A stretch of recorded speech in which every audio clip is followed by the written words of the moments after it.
numbers is not an issue. Standing NATO Maritime Group 1 is in the area at the moment to support the new NATO Operation Baltic Sentry. As you know, not too long ago we had a bit of an issue in these waters with critical undersea infrastructure. It is perceived there is a threat to that critical underwater infrastructure, and we're here to help. Critical underwater infrastructure, and obviously within NATO there's not only this ship, there are two task groups.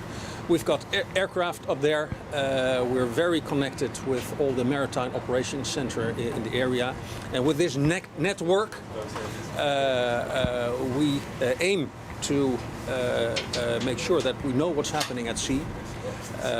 It all starts with awareness, and once you're aware of what is happening, you're able to interfere if anything is happening that's not supposed to happen.